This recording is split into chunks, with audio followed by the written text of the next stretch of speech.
త్వరలోనే స్థానిక ఎన్నికలు పెట్టబోతున్నారు. ముగిసిన వెంటనే రెడీ అవుతున్నారంటూ ఈనాడు ఒక హైలైట్ చేసుకొచ్చింది. ఓటర్ జాబితాల ప్రత్యేక సమగ్ర సవరణ పూర్తయిన వెంటనే సెప్టెంబర్ నెలాఖరులో లేదా అక్టోబర్లో స్థానిక సంస్థల ఎన్నికలు నిర్వహిస్తామని పార్టీ శ్రేణులు సిద్ధంగా ఉండాలని ముఖ్యమంత్రి చంద్రబాబు స్పష్టం చేశారు. కూటమి పార్టీల రాష్ట్ర స్థాయి సమన్వయ కమిటీ సమావేశం నెల 15 నిర్వహించాలని నిర్ణయించారు.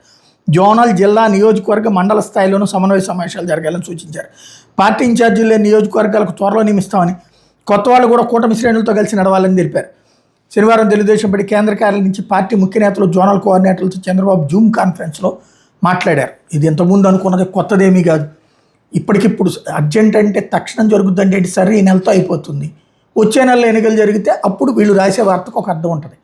ఆ సెప్టెంబర్, అక్టోబర్లో నిర్వహిస్తామని ఎప్పుడో చెప్పారు, కొత్త ఉంది అందులో. అదేదో ఇప్పుడే కనుక్కున్నట్టుగా రాసుకొచ్చారు వీళ్ళు విచిత్రం. లేకపోతే కూటమిగా స్థానిక ఎన్నికలు అనేటటువంటి పెద్ద పరీక్ష అంటే ఏం కాదు. అధికారంలో ఎవరుంటే వాళ్ళే గెలవడం ఇంతకుముందు కూడా జరిగింది.